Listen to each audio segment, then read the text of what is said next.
technically, despite having the most wins in both the AL and all of Major League Baseball, 52 of them for New York, no longer the best winning percentage. You expect your front offices to hit that gas pedal when it comes time to get a better team on the field post All-Star breaks, because the one thing that you know from the Yankees and the Orioles is what, Ben? You're going to fight with each other throughout the stretch here, and you want home field advantage. The Early Line, only on SportsGrid. You know, this guy is the mad scientist. I mean, he's all about green density. So in my mind, I feel like he's going to have the green speeds dialed in, and the angles he needs to land them and all that sort of stuff. I feel like he's going to be a good spot and playing the course well. And he's going to be hitting less club into a lot of these par threes too. So I just, we're talking about using a live guy. I love Bryson this week. I'm riding with Bryson. Only on SportsGrid. This new sports integrity partnership, Genius Sports, is involved in this. More protection. They said that's going to allow them to beef up their protection and add more integrity monitoring tools to essentially catch bad behavior before it happens. This comes, obviously, after a just ton of scandals we've had across sports betting lately, whether it's the MLB umpire, Pat Hoberg. Newswire, only on SportsGrid. Despite me being a Yankee fan, I think Joe would deserve the label as Aaron Judge's biggest fan, not through any bias, but just through the amount of money that he's made anybody who's been betting on him. I just had him for that home run, and I'm going to go back to it today. That home run coming in at plus 230. Max Fried here, while he has been strong, this is Aaron Judge. GameTime Decisions, only on Sport.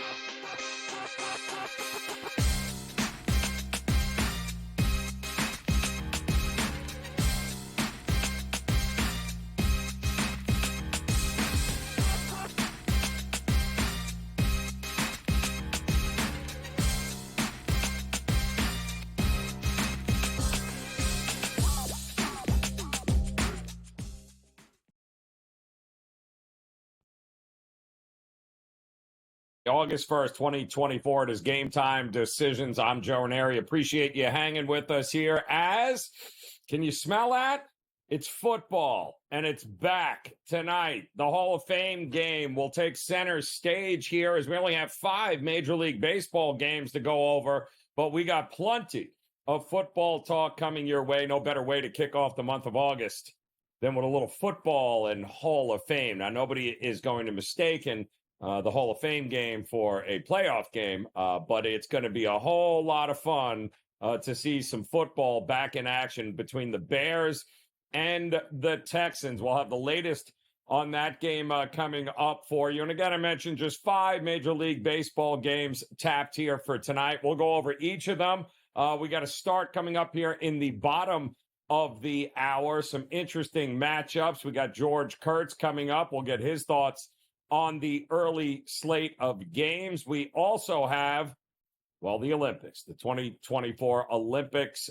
It was one heck of a day for Team USA, and it all began with Simone Biles and Suni Lee both medaling in the main event of the day, the women's all-around gymnastics, and wouldn't you know it, Simone Biles is a absolute god, winning the golds not only in 2016, but she ends up coming back after a disappointing Japan Olympics there in 2020, 2021.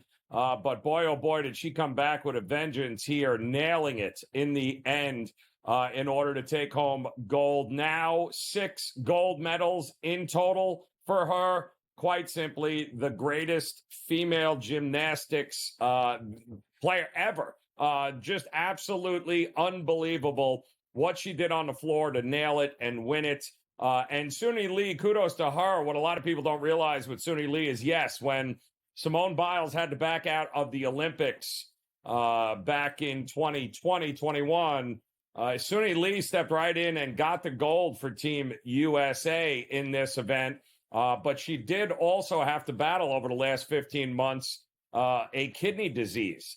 And for her to be on that podium with a bronze medal was pretty special. In fact, This is just one of the first time that we have seen two medalists from the same country on the podium in gymnastics. It doesn't happen very often, and it certainly doesn't happen in consecutive Olympics, and that is exactly what happened here today. So kudos to the U.S. women's gymnastics team, and Simone Biles are getting it done once again. As you can see, that current medal count, 9 gold, 15 silver, 13 bronze, 37 in total. And that total count, of course, Team USA is right there at the top. Couple of more golds we anticipate are coming. One of them will, without a doubt, come from the U.S. women's basketball team as they met Belgium earlier today. And how did that go? Well, just like you would anticipate, Team USA handled their business, beating Belgium there 87-74. Now, give Belgium credit. They got some players.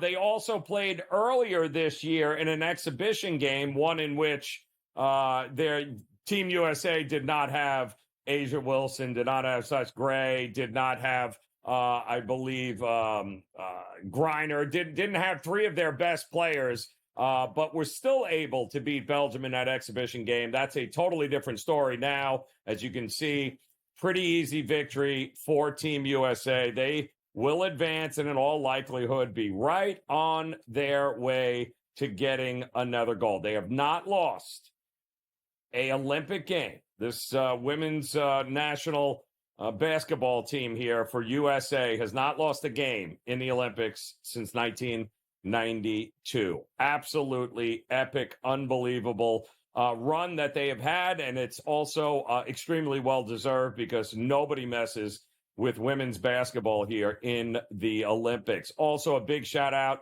We talked about it last night. How about the United States, the old guard? How about Katie Ledecky in the pool, continuing to make history at the Paris Olympics?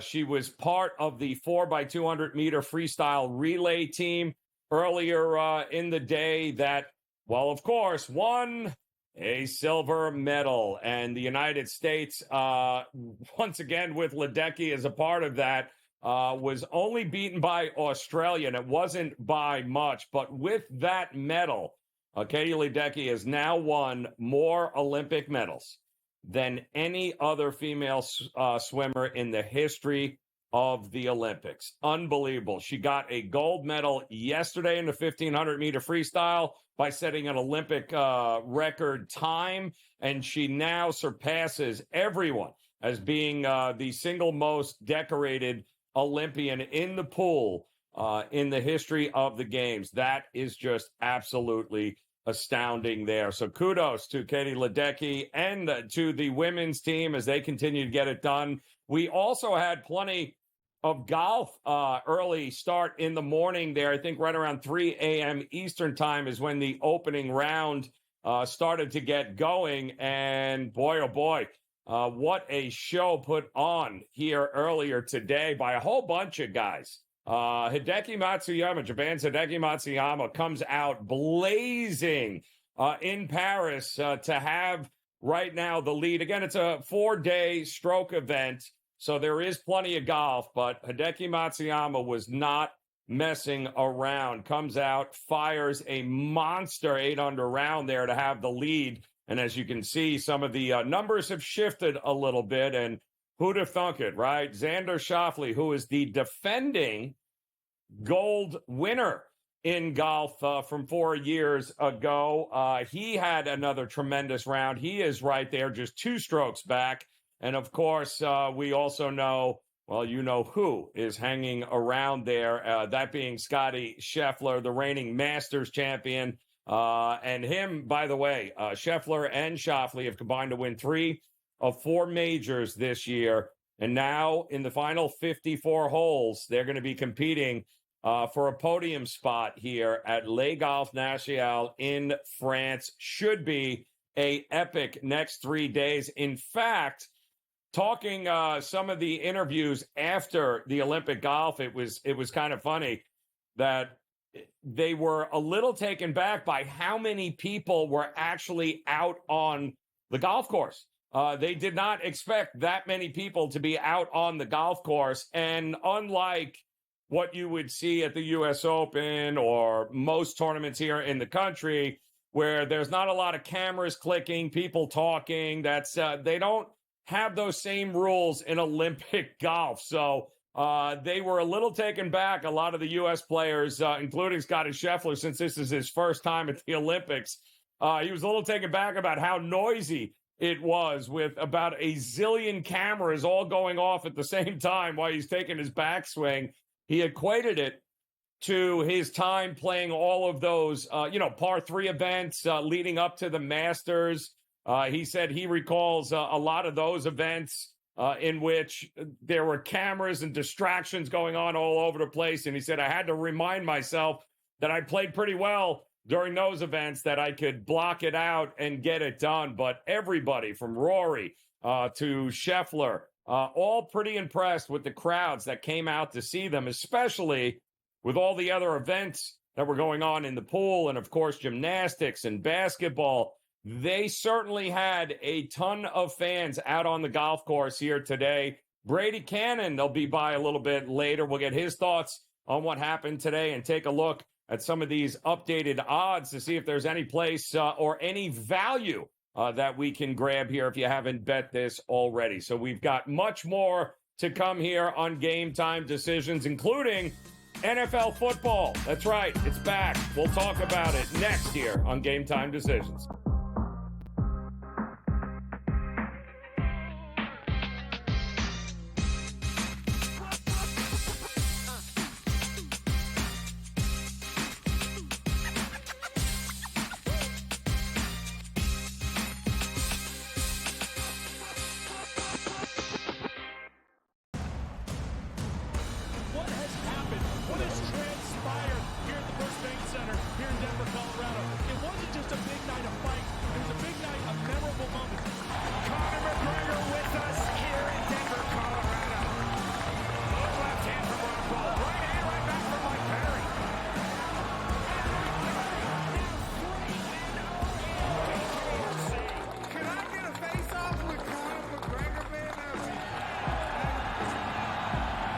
It's an incredible setup here, incredible matchmaking, incredible storytelling. Oh, you had to come here.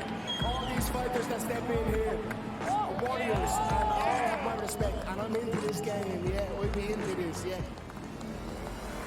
And we are live here in the Maverick Center here in Salt Lake City. What a night it is proving to be historic indeed for BKFC's 56. Whoever's the king of violence right here, this is going to be a great fight.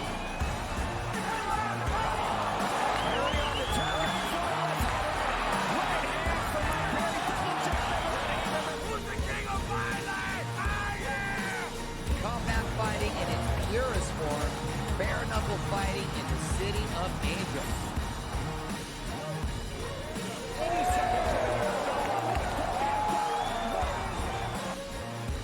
We've got the biggest announcement in the BKFC history we're about to make, so let's make that announcement. What's up, Knucklemania? The notorious Conor McGregor here. Ladies and gentlemen, the huge announcement that I have for you today. Conor McGregor, myself, and McGregor Sports and Entertainment is now an owner of Bare Knuckle Fighting Championship. Welcome to the big leagues. David Feldman, baby, we did it. He's now an owner of BKFC with us, and we're going to take this motherfucking thing all the way to the top now.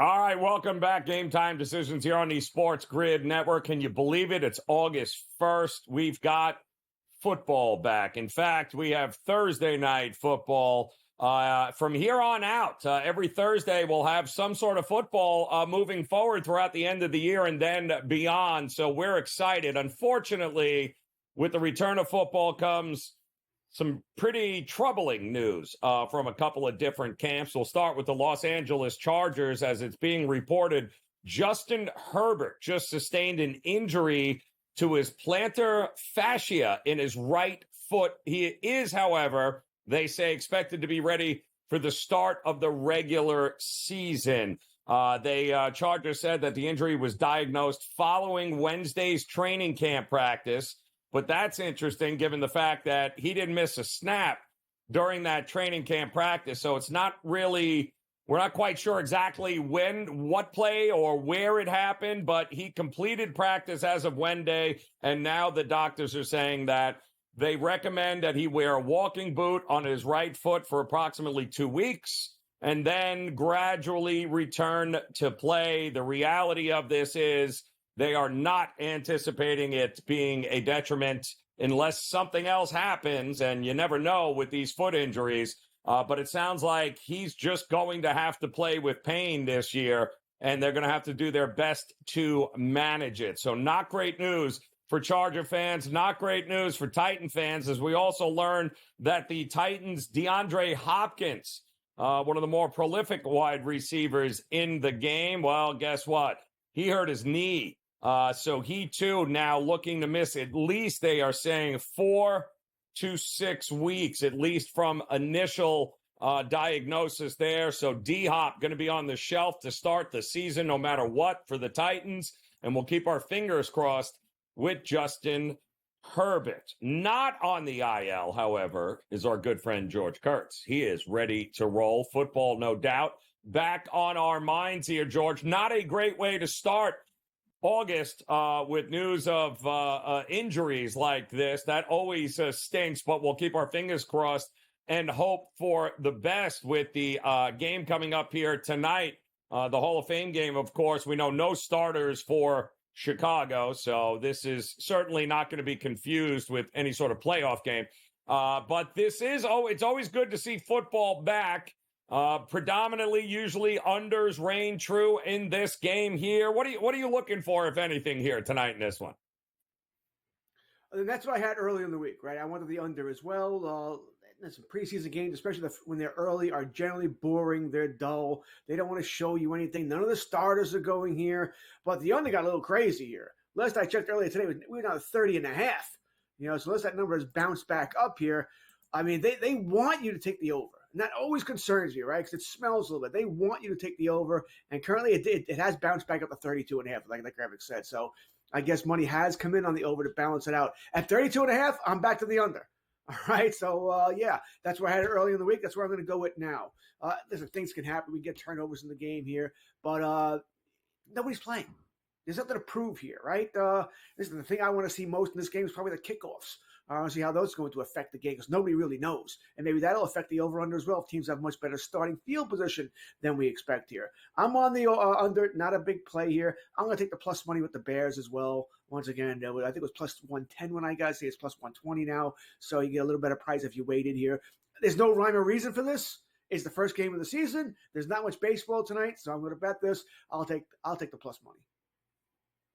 Plus money here tonight for Chicago and an under. We all know the public is never going to bet an under here, an over. Under, rather. They're always going to bet overs because they're happy to see football back. But we all know that defenses are always ahead of the offenses this time of year. Should be fun to get that one going off here. And we mentioned never fun to start with injury news, which is what's happened here in the NFL, but it is absolutely devastating to hear that the Angels are absolutely going to be out for the foreseeable future with Mike Trout, who again tore his meniscus in his already surgically repaired knee. They were working him back. It happened apparently at when he was rehabbing. And it just, now the MRI shows he's got a tear in his meniscus and there's going to be more surgery. There is no more playing this year. And quite honestly, Kurtz, in the same knee, who the hell knows when he's going to be back? I mean, just another dagger in what could have been maybe the greatest career in the history. And that's saying something of Major League Baseball, but this poor guy, he can't stay healthy. It's unbelievable to me. He hasn't played more than 140 games in a season since 2016. Yep. All right. He's only played more Crazy. than 120 games twice during that time. And he played 29 games this year. Only played, 82 last year, half a season, 119, 36, 53. I mean, it's a shame because you're right. We don't need him to play 150, but if he could have averaged 135, the numbers he would put up would be staggering here. Just staggering. So we've been robbed of that. All right. We've been robbed. He has lots of abilities. Availability is not one of them. And I don't think that's going to change he'll be 33 years old next year. I don't see that changing. People hoping he gets traded. No one's trading for that contract with somebody who can't play. Right, who's not available. Yep. He'll be an Angel for life. They're not. I don't think they're going to buy that deal down. Where they're going to, spend eat so much contract. It's not going to happen. But just it's a shame. The bottom line, it's a shame. It's a shame for the Angels, although they couldn't win with them anyway. Right? They couldn't win with Trout and Ohtani, so maybe that doesn't make a difference. But we've been robbed of that. When you look at the numbers, just since 2021, for instance, through this year, he's only played 266 out of a possible 648 games. That's 41% of the games he played in. I mean, and the dude still has a WAR above 10, Kurtz. Could you imagine what we would be dealing with if the guy actually played in, 60% of the games available to him?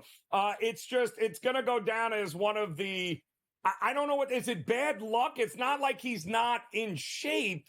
It's just, to me, this is all about luck, and nobody has had worse of it than Mike Trout in his career thus far. We got plenty more to go on Major League Baseball. 5 games on the slate tonight. We'll start breaking them down next here on Game.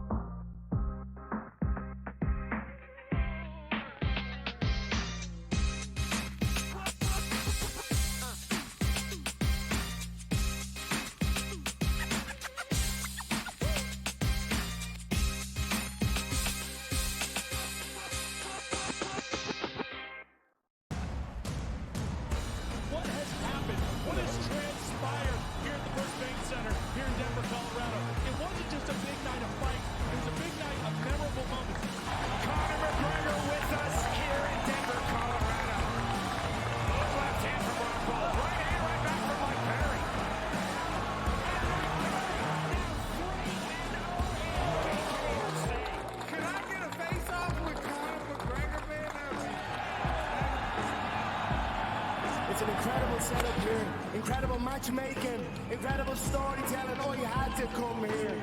All these fighters that step in here, warriors, and all have my respect. And I'm into this game, yeah, we'll be into this, yeah. And we are live here in the Maverick Center, here in Salt Lake City. What a night it is going to be. Historic indeed for BKFC 56. Whoever's the king of violence right here, this is going to be a great fight.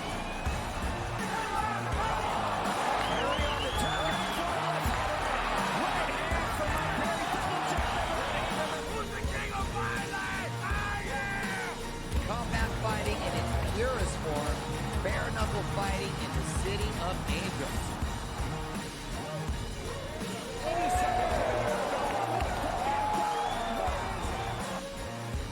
We've got the biggest announcement in the BKFC history we're about to make, so let's make that announcement. What's up, Knucklemania? The notorious Conor McGregor here. Ladies and gentlemen, the huge announcement that I have for you today. Conor McGregor, myself, and McGregor Sports and Entertainment is now an owner of Bare Knuckle Fighting Championship. Welcome to the big leagues. David Feldman, baby, we did it. He's now an owner of BKFC with us, and we're going to take this motherfucking thing all the way to the top now.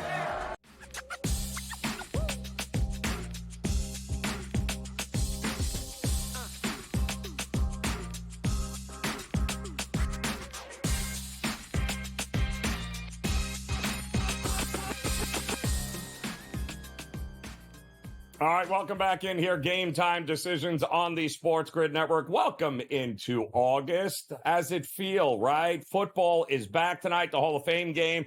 Just a 5-game slate here, small slate in Major League Baseball.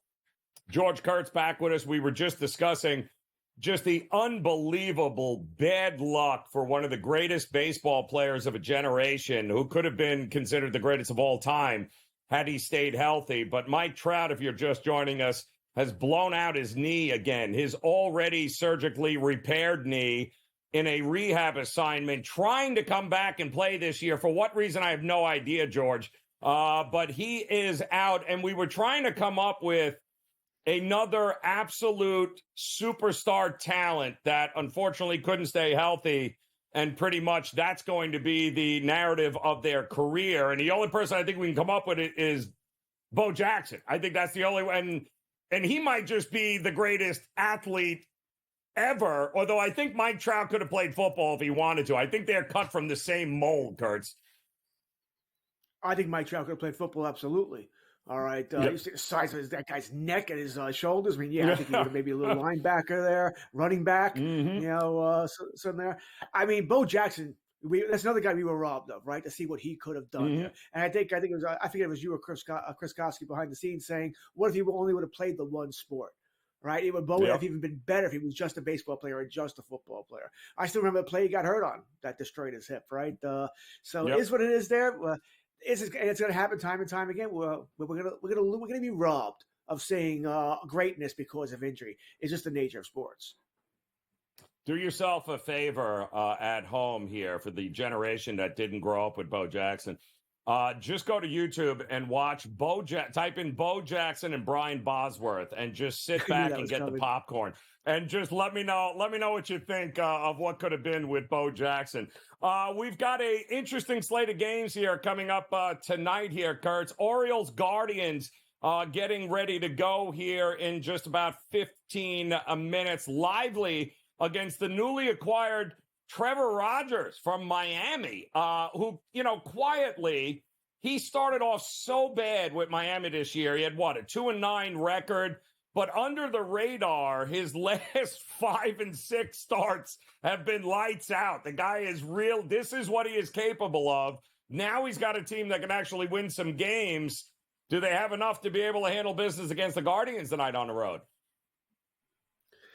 It's an interesting question, right? Because Rogers first started with this new team. Now he is pitching in Cleveland, pitches ballpark there, so that's good. A lefty is good against Cleveland. You sort of neutralize some of their players there. So if you think he's going to be fine, not going to have the nerves of pitching for a new team, a team that's first place in the division, then I like Baltimore tonight. I do. I think it's a good spot for him here. Baltimore, they did lose Westberg, right? Got hit on the wrist last night, so he's out maybe the end of the regular season. They set down Kerstad today as well. They acquired Eloy Jimenez at the deadline here. Bottom line is this. I think this is a close game either way. I don't think this is a one, whoa, this team's definitely going to win. But I'm going to take the Orioles, and I like the pitching matchup just a little bit better. Going to be interesting to see here. Brandon Hyde, interesting that immediately throws Trevor Rogers into what is a absolutely decimated situation in that rotation. So I think it's a good pick. I think you're going to be surprised what Trevor Rogers can do. Also coming up this hour, Royals, Tigers, Seth Lugo going up against Montero. I mean, the Tigers, they just, what do they have left here? They've traded any decent piece. And Riley Green's not healthy. So are you going to beat Seth Lugo? No. All right. I only needed to hear the Riley Green not healthy part. All right. That I'm on. This is the easiest chalk of the night. Right. I'm on the Royals. You want to take them on the run line? Fine. -102. It was -154 earlier today when I took them. It's -162 now. You want to put them in a parlay? Maybe with the Braves? I'll take that against the Marlins tonight as well here. So lots of different ways to play the Royals tonight. Give me the Royals. Oh, you got to go with the Royals here. All right, and then, of course, one other game next hour. You mentioned those Marlins and Braves, Charlie Morton. The Braves should just keep rolling, right? Although the Marlins have been frisky, to say the least, here as of late. They have been, and good for them, by the way, to really come out and still play hard despite trading half your team here. That being said, the Braves need the game. Morton didn't pitch well his last time out. He'll pitch better tonight. Once again, if you're going to take the money lines, you got to parlay it. I don't mind going the run line as well here, -102. Don't mind that. Although Max Meyer, I do kind of like him here. I'd rather parlay with the Royals. Choking on this chalk you're throwing out here, Kurtz. My goodness here. It is a chalky George Kurtz kind of night. Don't let him fool you. We still need that chalk graphic is what we need. George, appreciate the time as always. Enjoy the rest of your night. Game Time Decisions continues on the grid.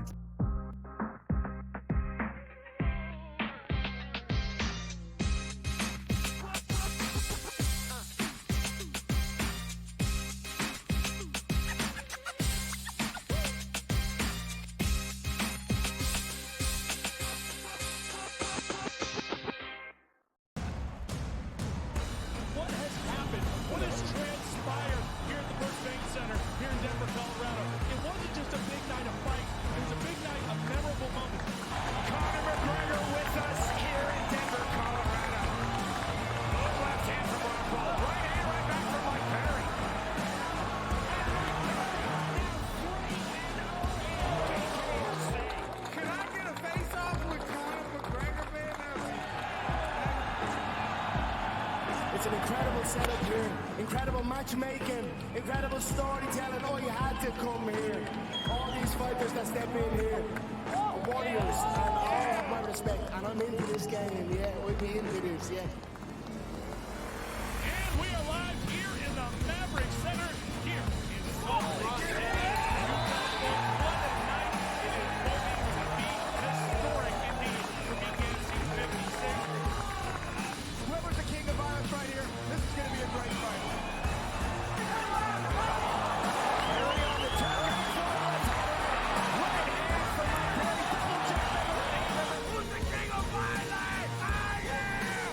Combat fighting in its purest form, bare knuckle fighting in the city of angels.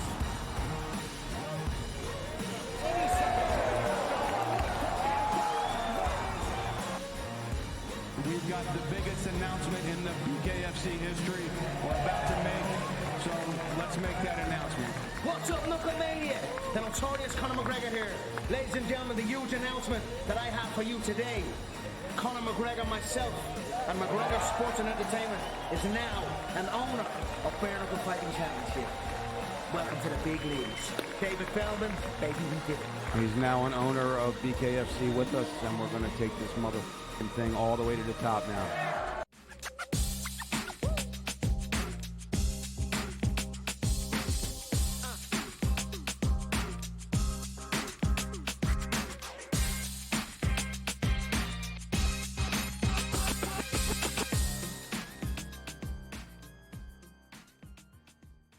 All right, welcome back in Game Time Decisions here on this first day of August. Can you believe it? August 1st, 2024, and we are in the midst of plenty of great Olympic action. And quite honestly, there's no shortage of narratives so far for Team USA, as we saw Simone Biles win gold again in the all-around today. Katie Ledecky now becoming the all-time medal winner in the pool for women. So we've also watched the women's basketball team win again today, a record, I believe, 57 straight now. They have not lost an Olympic game since 1992. And the coach, James Young, was on this show before the Olympics started and said, they ain't losing a quarter, not one quarter the rest of the way through. And coach, I'm pretty sure they have not lost a quarter yet here. And kudos to Belgium. Listen, they played a very close game, even though we were without all our stars earlier in an exhibition game. Belgium's a good team, but it's just quite apparent nobody is in our league in women's basketball. No, but Joe, I was wrong. They tied the first, and they lost the third by a point. No, did they really? They lost 50 to 14 in the third. So there goes. But hey, I told everybody to run their money back every quarter. So at least we lost. That's a good point. So we'll start over again next game. But to me, Joe, listen. Simply put, Asia Wilson and Brianna Stewart could probably carry us to the gold medal playing 2-on-5. They're that good. That's so true. They're that dominant. They went 49 points, and they went 17 for 31 from the floor. 49 points. I want people to realize that. 49 points they scored. 17 for 31 from the floor. You want stats? I'll give you stats. How about the first game versus Japan? Did y'all see what those two put up in that game? In the fact of they completely dominate. Folks, they're the two best players in the world by a wide margin. Like this isn't like, I could say three other people are, top five. Like they're not near us, near those two. Look at it in Japan. Wow. 21 out of Coach, 31. So they had an off night. Crazy. They had an off night, Joe, and they got 70-30. So here's the thing, folks. We're going to win the gold. Yeah. Our problem is our guard play. And I know Chelsea Gray was fabulous in the first game, 13 assists. That's Japan. They stink. I think you got to do one or two things. You either got to put Sabrina Nescu in the starting lineup in replace of Chelsea Gray and put her at the 1, or keep the point guard at the 1, put Sam at the 2, move Diana Taurasi to the 3, and then play Stewart and Asia Wilson 4-5. Because Nafisha Collier and that big girl lineup ain't making sense because we need to space the floor. So either put arguably one of your best shooters, which is either Sab or Plum in the starting lineup. I think Sab's playing better. Or get Nafisha Collier out of the starting lineup. Preferably maybe both. Because I just think we don't. Nafisha Collier plays for the Minnesota Lynx. Who's the coach? Cheryl Reeve. Who's the coach? Oh, that's right. Minnesota Lynx. I'm just saying. And I love Nafisha Collier, but I'd pull her out of the starting lineup. It appears to, and it's a man. To think we were talking about all these these freshmen here, Coach. That I can't believe they didn't make the Olympic team. Like, you can't even sniff the floor right now if you are Angel Reese trying to get onto this team. You ain't getting on the floor. That is how good they are, Coach. But it's amazing to me. It's amazing. Angel Reese couldn't sniff the floor. But you know who could sniff the floor? Caitlin Clark. Because if we're going to get these performances out of these ladies, and you're only going to get 9 minutes out of Chelsea Gray, and you're going to get Jackie Young not scoring, Kalia Copper not playing, you get all these girls not playing or not scoring well. Who's the best shooter in the WNBA? Yep. Probably Caitlin Clark. So Caitlin Clark at the point with Stewie and Asia Wilson and Taraji just dying to sit in the corner and make threes. This is your last Olympics. We'll let you enjoy it. Caitlin Clark would have been a game player. Yeah. Right. And it's completely changed, really. And I know we're talking a lot about it. It completely has changed the narrative because I didn't think she was ready. And then I watched the last 10 games. I'm like, oh, she's ready. And then I watched the Olympics. I'm like, she can give us 15 minutes easy and make us better. Yep. For 40 minutes of this game, Coach, 3 spots on the floor were always occupied by Wilson, Stewart, Collier, Griner, or Alyssa Thomas, and they were absolutely monstrous. We're talking about 39 to 46 points combined for those players. The grouping is phenomenal. The players that they can swap in and out at any time is phenomenal. And yet all we hear from the men's side is, I can't believe this guy. I can't believe Embiid's not starting. I can't believe Tatum's not starting. Like, why are we so caught up with who is starting for an Olympic team with the men's side? I don't get it. Too many Chiefs, not enough Indians. Yep. When you go and get the 12 best players in the world, this is what happens. And here's the thing. It don't matter who the hell we roll out there with the women. We're going to win. It's just obvious. The men, it's different. But I did say on this network that I expected more Anthony Davis and more Bam Adebayo against South Sudan because of the 5-out ball screen offense. And they pulled the guy. You need guys that are going to switch and play in the perimeter. Now we know Embiid is going to go back and start supposedly against Puerto Rico. I'm going to tell you this right now. I don't know what the Embiid point prop is. I'm taking it. I'm taking it. Because we did all this to recruit this kid. And he was going to go to France. And then we sit him on the bench after starting him just about every game. He's going to go off and listen. If this was 2004 and Carlos Arroyo was playing, I'd say we may be in trouble. But Puerto Rico, oh no. They're in trouble. Oh, hell no. Oh, no. It's bad. It's going to be bad. I will take the USA minus the points. And I will take if I could get a team total under for that game, I'm taking it. It's not out on FanDuel yet. I'm sure it'll be there tomorrow. Listen, 66 points, 70 points. That's what they scored. Folks, Yep. take my glasses off. They lost to Serbia by 41 points. And the line is 32 and a half? And you got guys pissed off that they didn't play? Shoot, I'll put my glasses back on, Joe. I can't see. Yep.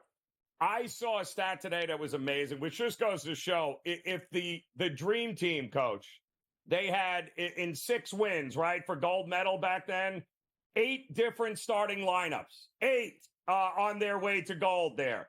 If the dream team can get over it, why can't this team here, coach? That's my question. Because Eagles reigned supreme. And at the end of the day, we knew who the best player in the world back then. It was Jordan. No one questioned it. Yeah. It's about pride over country. Represent us right, play the right way, and go kick Puerto Rico's ass on Sunday or Saturday. That's all we care about. Don't care who plays. Just play hard, represent our country, and bring home the damn gold. Nothing but blowouts. Well said, Coach. Appreciate the time as always. Game Time Decisions returns here on the grid.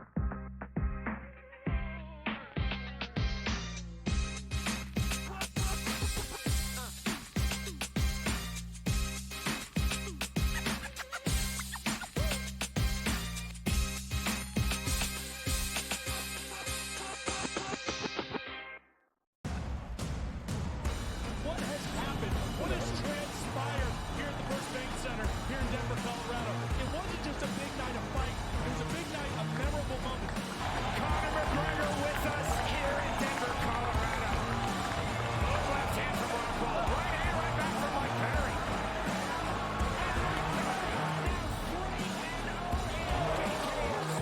Can I get a face-off with Conor McGregor, man? It's an incredible setup here, incredible matchmaking, incredible storytelling. Oh, you had to come here.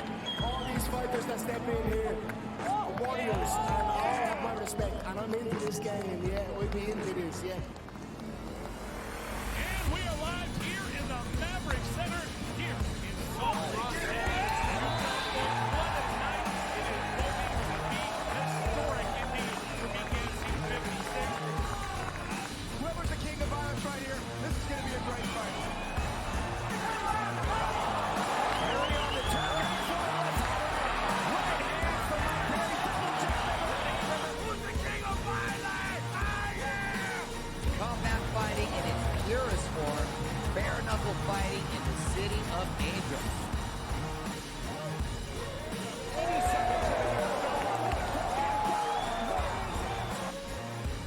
We've got the biggest announcement in the BKFC history we're about to make, so let's make that announcement. What's up, Knucklemania? The notorious Conor McGregor here. Ladies and gentlemen, the huge announcement that I have for you today. Conor McGregor, myself, and McGregor Sports and Entertainment is now an owner of Bare Knuckle Fighting Championship. Welcome to the big leagues. David Feldman, baby, we did it. He's now an owner of BKFC with us, and we're going to take this motherfucking thing all the way to the top now.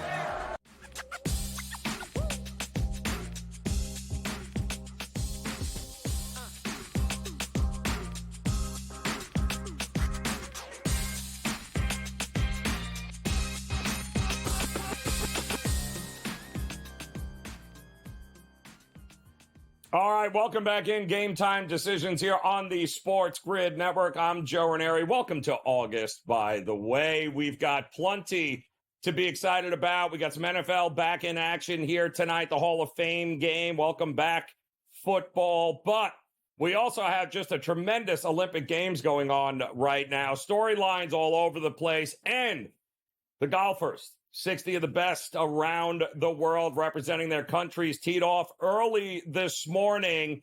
And it was Hideki Matsuyama with an 8 under 63, one shy of the course record out in front here. Brady Cannon, no doubt, has not been to sleep in 2 days because he was looking forward to this and was up at 3 o'clock in the morning watching this. And Matsuyama was phenomenal. No doubt, calm and cool as a cucumber. 63, hell of a start. But you would think with that kind of start, Brady, he'd be 3, 4, 5 shots ahead of the next guy. Not so much here because guess who is right behind him there with Xander Schauffele? You're exactly right. Guess who? And you can make an argument that guess who played better than Hideki Matsuyama. If you look at the numbers, Schauffele was one of the few guys in the field that gained strokes in every category, with the putter, with the irons, off the tee, you name it. Xander Schauffele was up to his usual tricks. Hideki obviously gets off to a stellar start, and he does make sense for this golf course. He's accurate off the tee. He's a great ball striker. He can be real streaky with the putter, which he was today. But Hideki has not been in great form. You know, he wasn't good at the Open, Travelers Championship, missed a cut recently, and then comes out and, you know, he's on fire here in round one. We'll see if it holds up. I think he's going to be okay. He's going to be in the conversation, but the putter is not going to stay as hot as it was today, in my opinion. He gained over 3 strokes on the field with the putter. He was second in this field with the putter today. Now, he was also really good strokes gained tee to green, but, you know, you hate to see those outlier rounds where you're so hot because you're bound to cool off. Xander is scary because there wasn't like he was off the charts in any particular area. He was just typical steady Xander Schauffele. Actually, Sepp Straka and Emiliano Grillo led the field in tee to green. Straka, Connors, Oberg, Hovland, and Tom Kim were all better than Matsuyama with the irons. Scheffler, Lowry, Grillo, Xander, and Neiman were all within a half shot as far as strokes gained of Matsuyama. So, you know, I don't like to really go in and make opinions, you know, make statements, make bold predictions after just one day of golf, Joe. I really like to see what's going to happen in day 2. And then you can start to see a pattern maybe forming with certain guys. But right now, I'm not convinced this is Hideki's gold medal because he was so hot today with the putter. I imagine he's going to fall off a little bit in round 2. We talked a lot about Jon Rahm, who had it to 5 under par, and then he puts one in the drink on the par 3 16th there. Still shot 67, still lurking, still very much in contention for a medal here. But exactly how in the hell did Wyndham Clark make the Olympics, Brady? Can you help me out here? Like, my goodness, this guy. I almost sent out a tweet in the middle of the night. You know, I kept kind of waking up in the middle of the night every couple hours, checking the scores and stuff like that. And I was going to ask, did Wyndham Clark play the Ryder Cup course that was so much tougher on the Americans in 2018? Unreal. But I wanted to be nice. But yeah, this guy, ever since he came out and took a shot at the LIV players for only playing 54 holes at the Masters, and then he ends up missing the cut. He's never been the same. Started off this year so hot, got a little braggadocio at the Masters. How'd that taste, Wyndham? You haven't been good, and he's been bad here. Bryson DeChambeau should legitimately be representing America here, but it's about world ranking points, and we know that system is flawed at this point. You mentioned Jon Rahm, and he's a guy that both you and I are on, and I still feel perfectly fine about our ticket on Jon Rahm. This guy really should be probably at 6 or 7 under par. If he doesn't rinse that one on 16, he comes right back the next hole and makes another birdie. He cost himself 2 shots on that hole. And that really affected his iron play numbers quite a bit. He actually lost about a half stroke to the field with his iron play today and lost about a third of a stroke with his putter as well. He was really good off the tee, and he was exceptional around the greens. I think he chipped in twice, maybe once for eagle and I know at least once for birdie, but he was really wicked as far as scrambling. And that's why I like to wait 2 days to see what's going on here. If the iron play continues to struggle for Rahm, we're in trouble. But I think he could very well turn that around and be right in the mix here heading into the weekend. So another guy we talked about yesterday who's got a 2-year military service waiting for him if he doesn't get a medal was Tom Kim. Benny On was another one. Tom Kim also right there, still pretty good odds right now. And so is Joaquin Niemann, a guy that we've talked a lot about. And this kind of feels like, it wouldn't shock me if he all of a sudden is at the top of the leaderboard at the end of round 2. Two more guys that I really like this week, Joe. And we're on Neiman. I did not play Kim, but I know some very sharp people that like Tom Kim. Another two guys like Schauffele that gained strokes on the field in every category. I think Neiman still at 12-1 is a really good value, and I don't think Kim is a bad play at this point. You talk about the motivation to avoid that military commitment. And by the way, this is the one guy in the field that just played this tournament last year and finished sixth, and that's Tom Kim. So he's familiar with this golf course. The golf course makes sense for his skill sets, as it does for Joaquin Neiman. Neiman, we'll see what happens with the putter. The putter has really been his bugaboo, but he did well today with the flat stick. Neiman gained over a stroke on the field with the putter. So if he continues that, he is absolutely going to be in the conversation. It has to be here. I think it's going to be phenomenal. Again, 3 o'clock in the morning Eastern time, everyone teeing off. Is that what the schedule is looking like, Brady? That's what we do, yeah, and it's going to be that way the rest of the way as far as I know, because there's no cut here. So I don't think the start times are going to be adjusted. Well, get to bed, will you? We got more to talk about tomorrow. Let's go. Game Time Decisions continues here. Appreciate it, Brady.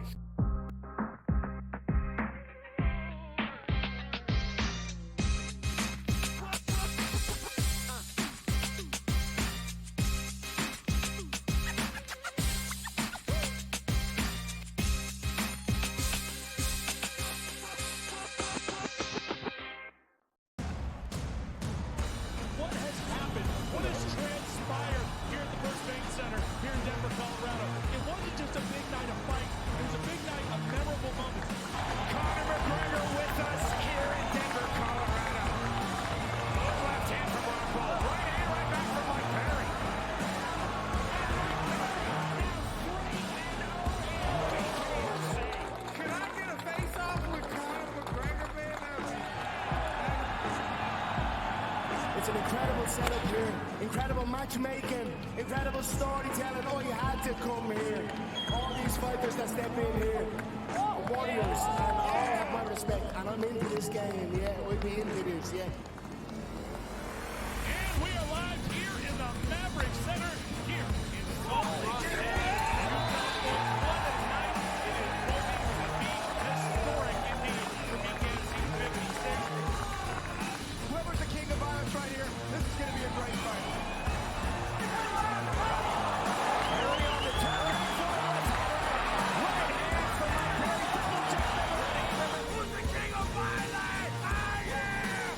Combat fighting in its purest form, bare knuckle fighting in the city of angels.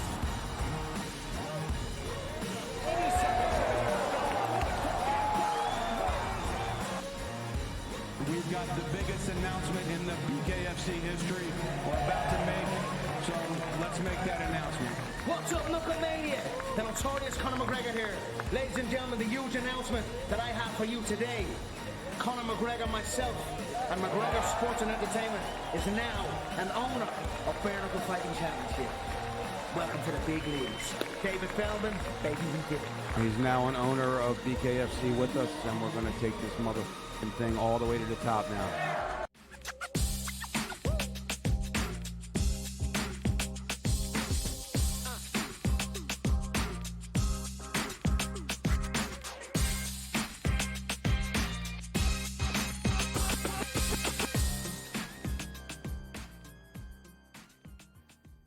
All right, welcome back in here. Game Time Decisions. We look to close out this first hour together. Welcome to August. That's right, August 1st. That means football is back, and we've got much to be excited about. In fact, every Thursday from here on out, we'll have some rendition of football for us to talk about, watch, and, of course, bet on. And tonight is no different with the Hall of Fame game and the Bears and the Texans getting ready to go at it. We'll have much more on this game. We'll take a look at some props. We'll also take a look at the NFL season as a whole, especially since we've got, well, some news earlier today. Not great news, by the way. If you are a Chargers fan, we learned that Justin Herbert sustained an injury to his plantar fascia in his right foot. So what does that mean? Well, they're being extremely coy about this.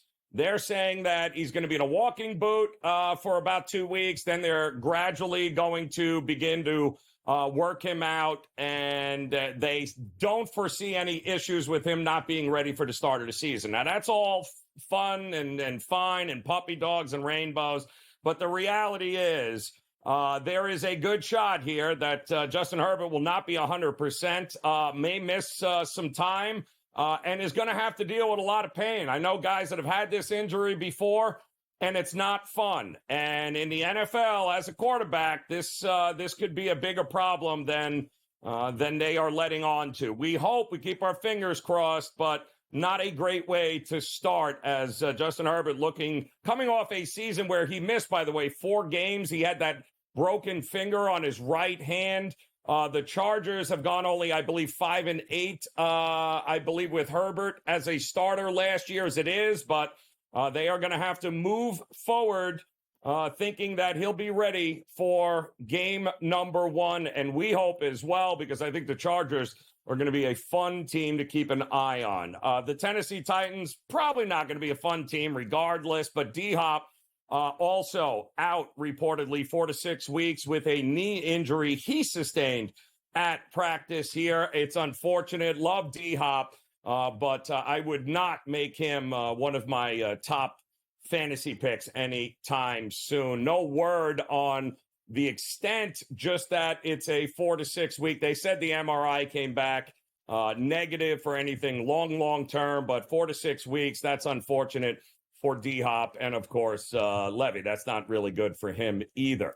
We do have a couple of baseball games underway so far right now, and I don't believe we have a score. I'm sorry, it's a 1-1, now a 2-1. It looks like Guardians lead over the Orioles at home. And again, Trevor Rogers, the newly acquired former Miami Marlin, should have given you pause right there. But Trevor Rogers thrown on the mound for the Orioles today after barely getting fitted for a uniform. Why?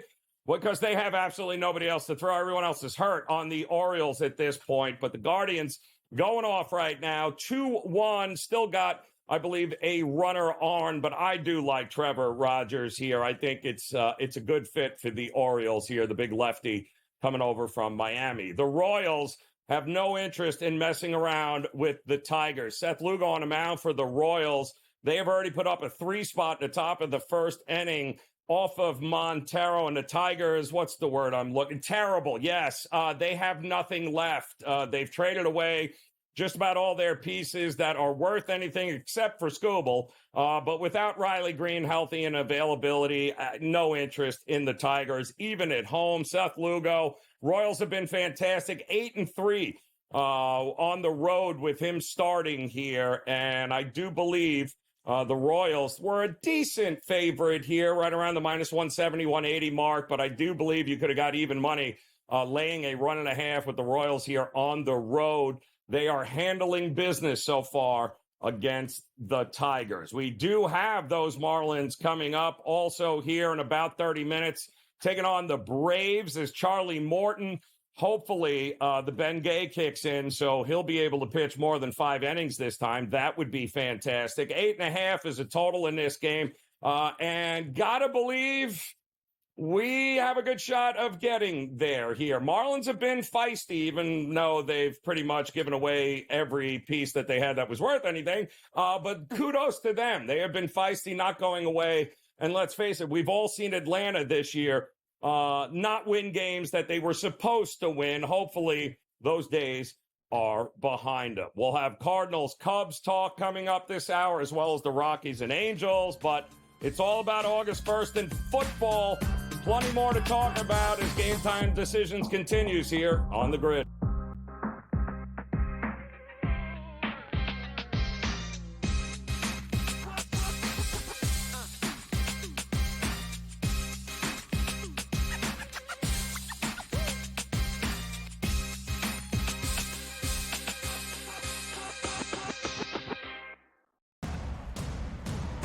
What has happened? What has transpired here at the First Bank Center here in Denver, Colorado? It wasn't just a big night of fights. It was a big night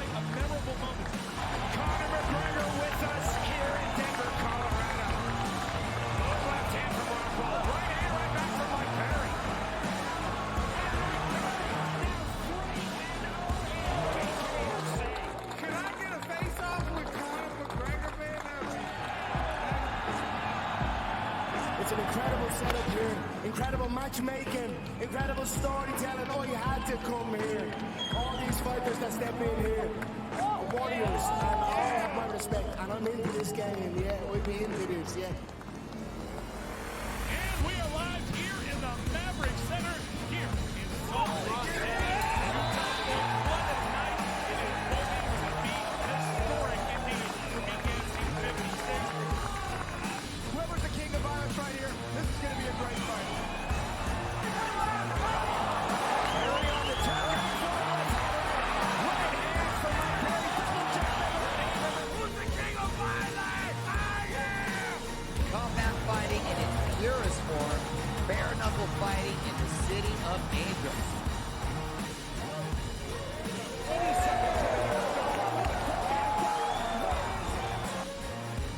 We've got the biggest announcement in the BKFC history we're about to make, so let's make that announcement. What's up, Knucklemania? The notorious Conor McGregor here. Ladies and gentlemen, the huge announcement that I have for you today. Conor McGregor, myself, and McGregor Sports and Entertainment is now an owner of Bare Knuckle Fighting Championship. Welcome to the big leagues. David Feldman, baby, we did it. He's now an owner of BKFC with us, and we're going to take this motherfucking thing all the way to the top now.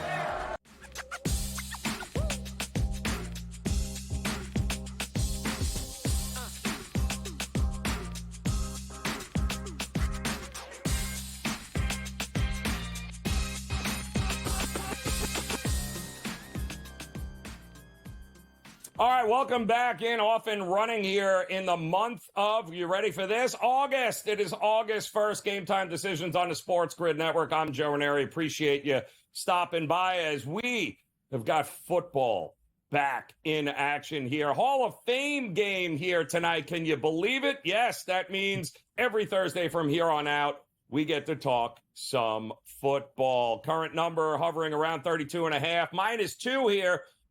For the Texans, it looks like, against the Bears. Now, we know we're not going to be expecting a whole lot of starters pretty much on either side. We know that. Somebody who also knows that is our friend Joshua Ingles from Covers here, who has his finger on the pulse of what the hell is going on here. I mean, nobody's going to confuse this game, Josh, with like a playoff game or a Super Bowl. But, man, oh, man, some of these numbers here, we were just talking, are interesting. How did you approach a Hall of Fame game this early in the preseason? Basically just getting as much information before you can figure out, right? Like you mentioned that there could be some weather issues. We're not too sure about those. I think that was driving the public under perception on it. And then once both coaches said no starters, there's a few injuries to some high-end players, I think the public started to really get on the under. We saw it hit about as low as 30.5. We had some professional releases on the first half over at 16, pushed it up to 17, as high as 17.5 in some places. And the Houston loves kind of come in consistently before we're getting on air. You said kind of, which my angle was, that you need explosive plays. You need to create something out of nothing in exhibition football. Taysom Hill was the best guy to put your money on when he was starting games for the Saints back when he was doing exhibition games. But I mean, Badgley's a guy who's a guy you can kind of put some money on. I think if he's supposed to be getting roughly a third of the snaps, right? And then we're going to see an absolute true wild card in Western Kentucky's Austin Reed, who is also an undrafted free agent, much like Badgley was last year. Got through for 8,000 yards, about 71 touchdowns in 2 years. He ran the air raid offense, so you don't really know how much he's going to be able to figure things out. But if you're the public, if you're just assuming that it's just there's not a lot of guys here and you're betting the under, you're probably on the wrong side. I think we know that both of these wide receiver groups, and kind of to an extent the running back side, these guys are loaded at the top, which means there is some depth on both sides. If we see a lot of twos being played, maybe for the full first quarter or for the first half, I do like some early scoring in that game. And like you said, I do like the edge that Chicago has in the skill department. I mean, Case Keenum's not going out there and bootlegging and getting 10 yards on third and 9. Right. I don't know if who else we got on that side. We got Case Keenum. Case Keenum's 36 now. I don't even know if he'll throw the ball. Once you hit an age, you're probably not getting too many snaps. So I do like the young edge there in Chicago, but in saying that, you got to respect the market. The money's going the other way. Yeah, and Tim Boyle, don't forget him. Oh, how could Jet fans forget Tim Boyle? Good Lord, I'm throwing up on my mouth as Tim I'm Boyle saying could it be here, getting Josh. snapped for the Chargers by week 3, but. Yeah, by the third quarter, he could very well, Josh. Don't sleep on it. Brett Rippon, of course, and you mentioned Austin Reed, who was sneaky with his legs at Western Kentucky. So another guy that can certainly get out and get into some space and pick up some yards, which is ultimately what you need in a game like this. Temperature in the 80s, no real wind, but the storm clouds are expected here in this one. In terms of big picture with these teams, I am not a Caleb Williams guy. I wasn't in his college days. I don't trust him. I thought the bark was much bigger than what the bite is going to be with this kid. 8.5 is their win total. Are you a believer in this Bears team and Caleb Williams moving forward? The win total is basically at 9 now, right? It's like -160 to the over 8.5. I know not all books have the flat 9, but you got to assume that pretty much everything has to go right to get to 10 wins for Chicago. I mean, they're projected to make they're a favorite to make the playoffs, but they're projected to finish 3rd in the division. Okay, Matt Eberflus is the second betting favorite for Coach of the Year. Caleb Williams, obviously, no one's running out to bet -140 before they see anything from him. Obviously, I think Jaden Daniels is a better value at +600. What interests me the most about Chicago, and I was getting a lot of heat for it, saying that Jaden Williams has really good pieces in Washington in the passing game. In saying that they have guys within their roles. Terry McLaurin, great number 1. Johan Dotson was a top 20 pick coming off a down year after a fantastic rookie season. He'll be a great number 2. In Chicago, I mean, DJ Moore and Keenan Allen, can they live together? Can Rome Odunze, can he fit within that scheme? I know that they're bringing in Shane Waldron from Seattle, who pretty much the JSN situation, right? Ran the 3 wide receiver sets. They can get him. But is there really that much to go around within that offense? Are we talking about Caleb Williams and the fact that, like, will that athleticism and run around and create translate to that division when you got to play Detroit twice and you got to play Green Bay in the cold weather? I'm happy that you said that because I'm not a Chicago backer this year. Show me something first. Right? Show me what Houston did last year, and then I'll talk to you about year 2 within this team. There's just too much turnover, new quarterback, new OC, new DC, new quarterback coach. It's tough to really get excited about it. If you're a Bears fan, you're excited, but I'm not paying 9 wins for them. No. I figure week 3, the memes of him crying in a Bears uniform will be widely available there. Josh, there is a quarterback you apparently like. His name is Derek Carr. What Don't say it like hell that. Don't phrase it like what that. are you doing? I can't wait to hear this. I can't. The dude burns nothing but money when I back him. So tell me, how am I getting this money back betting on Derek Carr this year? Okay. Just because you exactly said it like that, Joe. There's always value in crapping on crappy players. There is. When you say something like that means the bottom of the market is falling out. Derek Carr has passed this in every year that he's had, right? Every year he's passed this, and the books are like, nah, he's still trash. Okay, except for his rookie year, he didn't pass it. But this is a spot where all he needs, he plays 16 games, he needs 208 yards per game. That is a low ceiling. What's not priced in is a ton of indoor games, which obviously helps. I mean, 8 of his first 10 games are indoors. Those other 2 outdoor games at KC could be garbage time, and at Carolina, we're not too sure what's going to happen over there. So in that sense, there's a big turnover in what is happening also in New Orleans. So Michael Thomas era is over. He's still got the same guys he had last year. And in the same point, Pete Carmichael, who's been there since the dinosaurs were born, I mean, he's finally gone. So there should be a little more excitement with Clint Kubiak coming in. Clint Kubiak, you have to give respect. The guy spent 1 year as a San Francisco pass coordinator. You don't think everybody knows that he's a genius? So just coming in there, he stays healthy. Everybody hates Carr. It's just a low number. You can get this. He's projected for 4,100 yards, which sounds like a lot, but you can get that at plus 600 if you really want it at 4,000.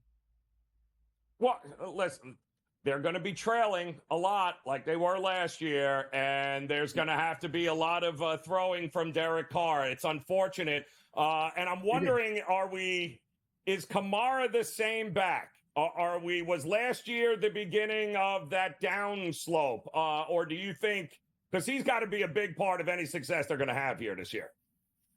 For sure, but in the same sense that he can find other roles in the passing game because he has skill sets that other guys don't have.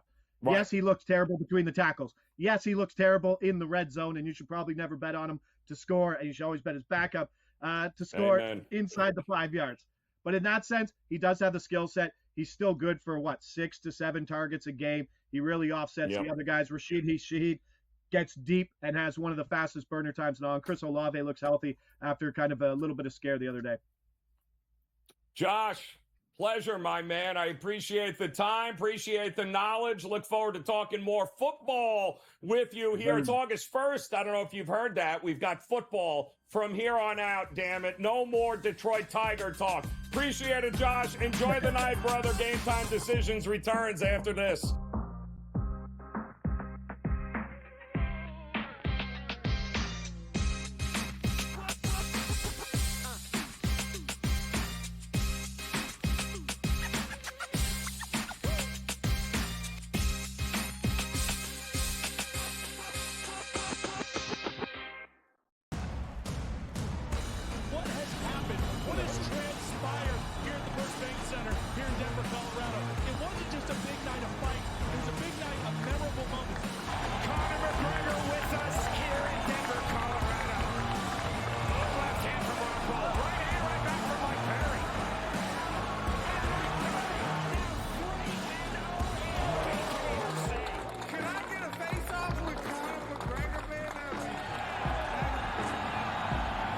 It's an incredible setup here, incredible matchmaking, incredible storytelling. Oh, you had to come here.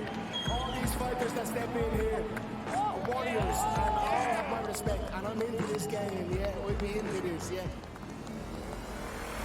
we are live here in the Maverick Center here in Salt Lake City. What a night it is proving to be historic indeed for BKC 56. Whoever's the king of violence right here, this is going to be a great fight.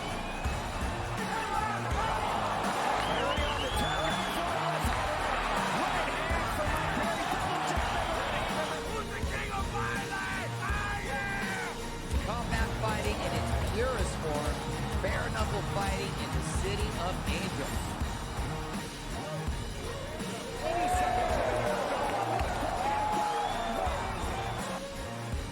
We've got the biggest announcement in the BKFC history we're about to make, so let's make that announcement. What's up, Knucklemania? The notorious Conor McGregor here. Ladies and gentlemen, the huge announcement that I have for you today. Conor McGregor, myself, and McGregor Sports and Entertainment is now an owner of Bare Knuckle Fighting Championship. Welcome to the big leagues. David Feldman, baby, we did it. He's now an owner of BKFC with us, and we're going to take this motherfucking thing all the way to the top now.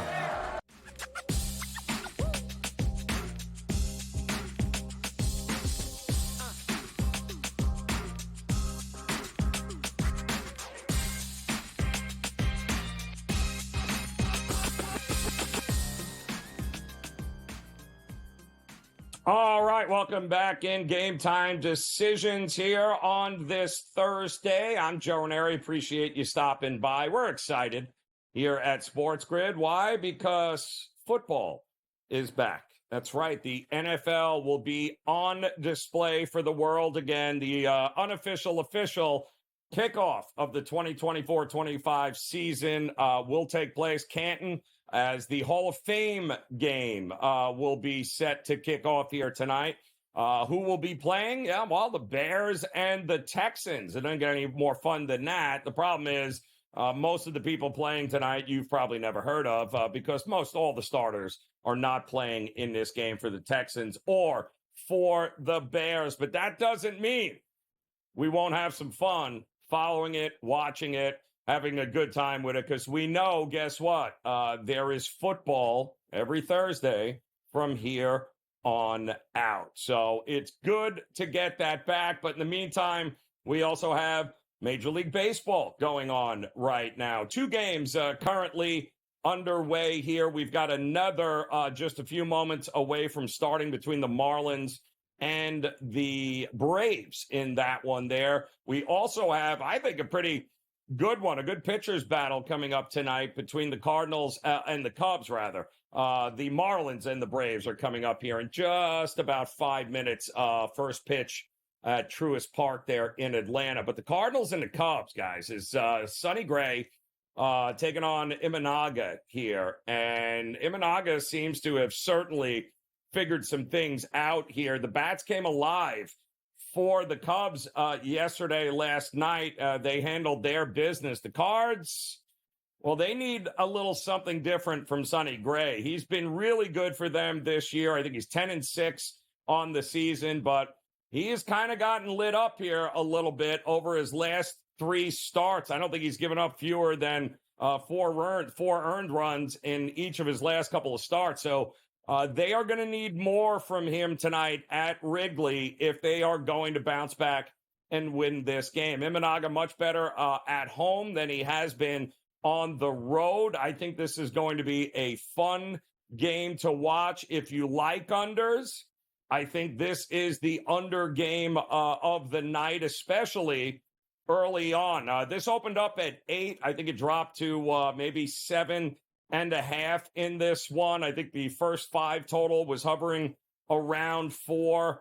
I like it. I think the first 5 under, full game under, although the bullpens are a little bit head scratching. But quite honestly, the Cubs are hitting, call me crazy, 195 at home against righties over the last month.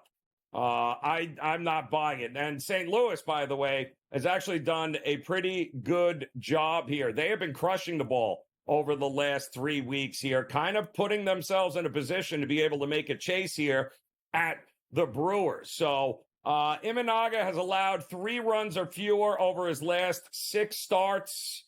But boy, oh boy, in the first game of the series at home, the Cubs have lost 5 of their last 7 games here. So I am expecting fireworks not to be happening until the game is over. I do think the under is not a bad look in this one here. And as far as Atlanta and Miami goes, Atlanta better win this game here. There is no excuses. All they have to do is live up to the potential, and I think they'll be fine. We already know the Marlins are one of the worst non-White Sox teams in Major League Baseball this year, and they also have pretty much gutted and sent everyone away who was anybody in the Marlins that had some talent. Although they have been feisty here, they are going to throw out yet another young arm talent in Max Meyer, and he's got some talent. Don't get me wrong here, but he is not a guy that is going to pitch late into innings. They've already traded away all their closers, Miami, their relief pitchers there. So the Braves are used to beating playoff caliber teams. In fact, the Braves have taken 4 of 5 from teams currently qualified for the playoffs. The problem with the Braves is that we get them against a non-playoff team. They sometimes this year with this team take their foot off the gas, and next thing you know, you're like, why are the Braves not scoring any runs? I don't think that's going to happen here tonight. I do think the Braves are finally starting to see the ball a little bit better, starting to swing the bats better, and the bullpen and the pitching has been great. Charlie Morton's got to be better here tonight than he has been over his last couple of starts, and I think he will be. The Guardians, by the way, still up 2-1. What a game this is going to turn out to be, as Trevor Rogers on the mound for the Orioles. He just got there from the trade with the Marlins, and they have thrown him into duty here on the road at Progressive Field, which, quite honestly, used to be a pretty good pitcher's ballpark. But the Guardians are one of the best home teams in Major League Baseball, and they've also been a over machine. They made some adjustments to the outfield and to some signage out there, creating this wind tunnel at Progressive Field. And that has a big reason as to why the Guardians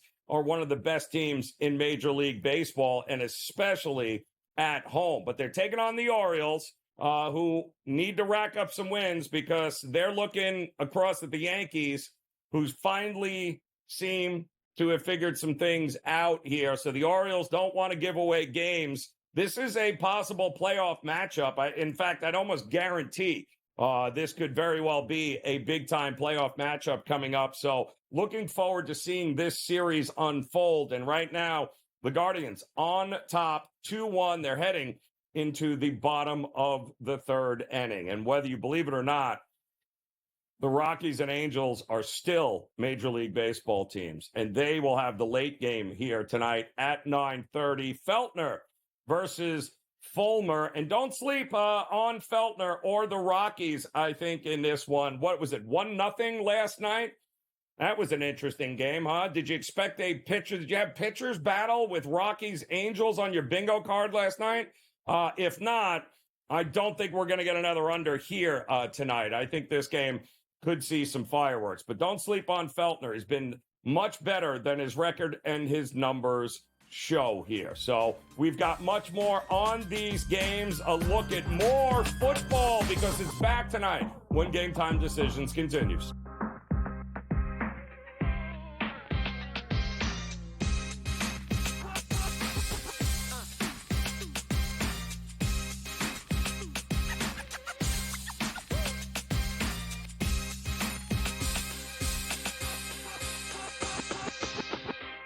When it comes to betting on sports, injuries matter, and Sports Injury Central has you covered all year long with expert injury analysis and injury-based picks for the NFL, NBA, and MLB. Our former pro sports doctors have unmatched experience to analyze every injury so you know the impact of the player, team, and their upcoming matchup. Whether it's articles, podcasts, player insights, or our patented injury scores, Sports Injury Central will help you keep up with your fantasy team and make more informed wagers. So make sure you follow Sports Injury Central and gain an edge at sixscore.com. Your gut says Miami is going to win, and you should take the over. Your gut also said your NFT selfies would only go up in value. They didn't. But your head is on SportsGrid and knows the QB is in concussion protocol. The backup has a 45 QBR against the zone coverage. The New York D has the most sacks in the league. So yeah, trust your head. It's smarter to be on SportsGrid. Anyone that's been to a sporting event, the atmosphere before a game, I think Game Time Decisions has that same exact atmosphere. This is our arena. This is what we do. There is going to be an energy to Game Time Decisions that you will feel night in and night out. The excitement you get when you lock your bets in, when you're figuring out what you want to do, we can zone in on the biggest games each night. I want this to be the place that people come to before the games start so they feel as ready as possible to lock in their cards. We are going to hit every single one of those markets that you need to know about. We're going to go through every single thing, and I've got a great team behind me that's going to help me get the job done. There is not going to be a better place, I promise you, than Game Time Decisions to get that new information, react to it, and be able to then bet accordingly. We will have everything at our disposal, and we will use that to our advantage. I'm Kevin Walsh. Tune into Game Time Decisions from 6 to 8 p.m. Eastern on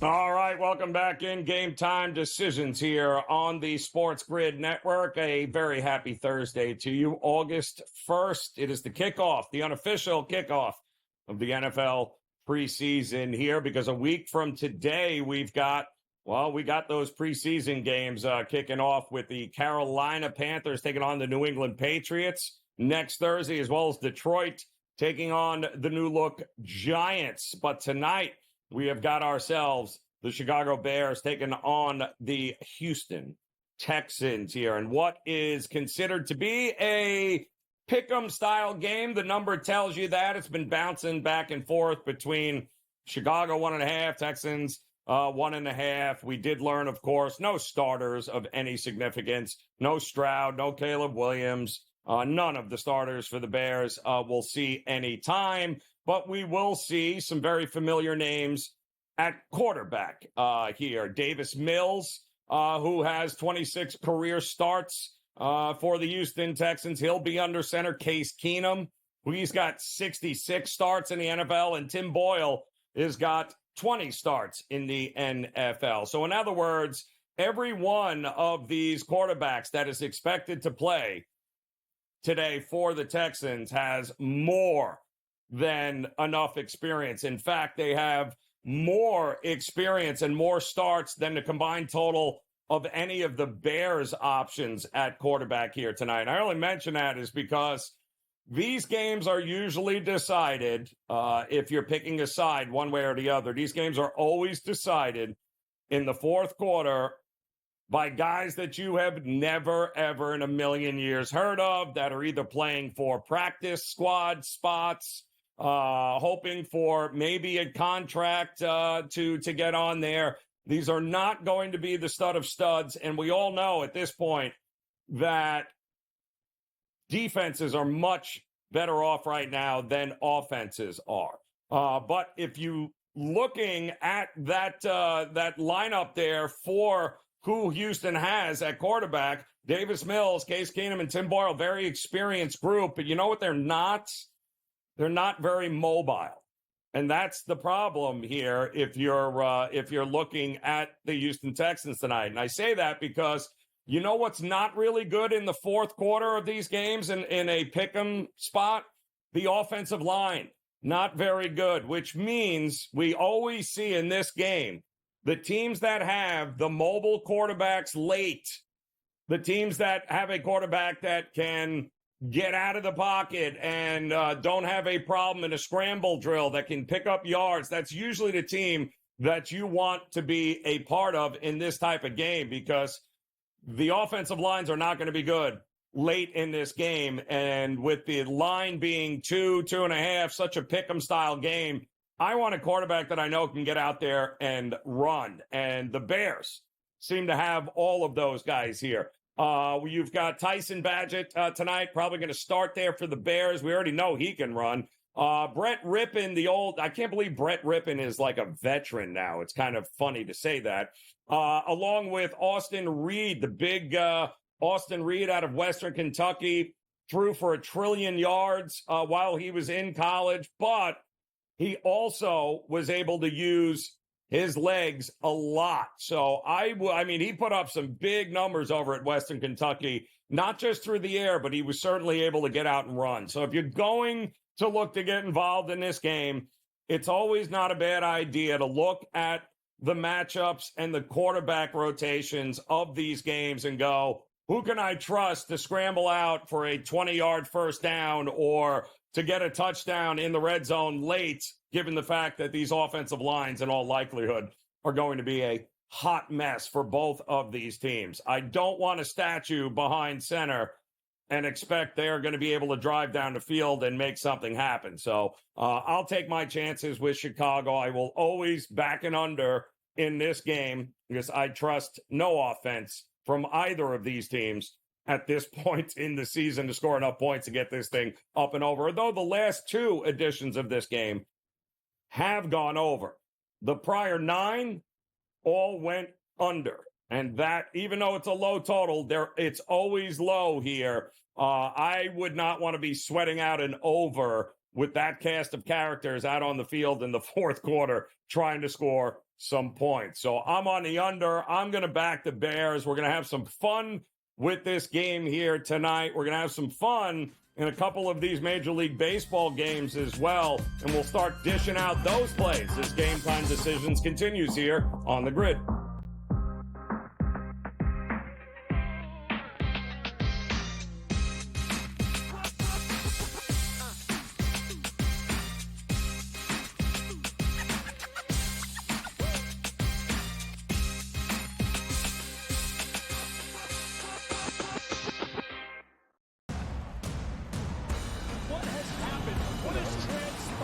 Here at the First Bank Center here in Denver, Colorado. It wasn't just a big night of fight. It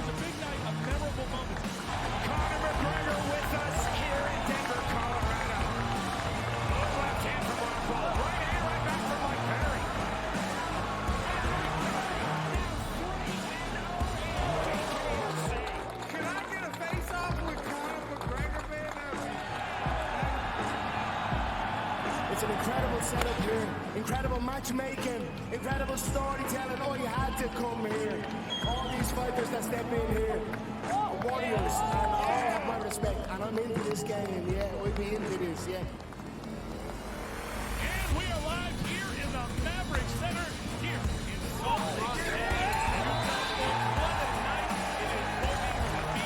Historic indeed for BKFC 56. Whoever's the king of violence right here, this is going to be a great fight. Early on the top. Right hand from my boy, double jab. Who's the king of violence? I am! Combat fighting in its purest form, bare knuckle fighting in the city of angels.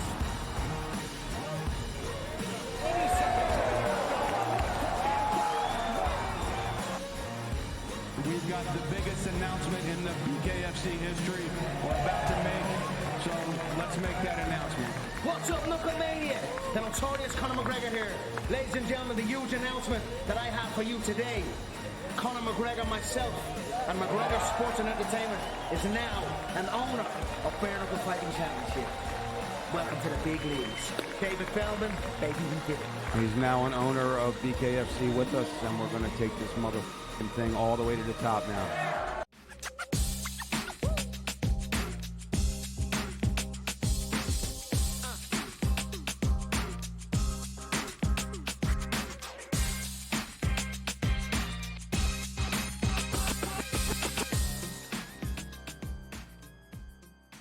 All right, welcome back in. Happy Thursday. It is Game Time Decisions here on the SportsGrid Network. I'm Joe Raineri. Thanks for stopping by here as we are getting ready for, can't believe I'm saying this, football.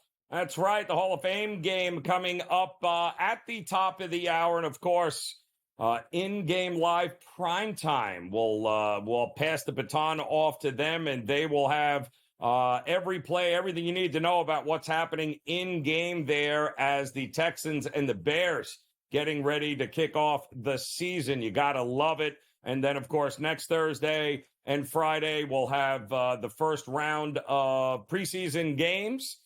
So this should be an awful lot of fun to see how it all unfolds. But the one thing we know is that football is back. Also back is the home run problem for Trevor Rogers as he is on the mound for the Baltimore Orioles tonight.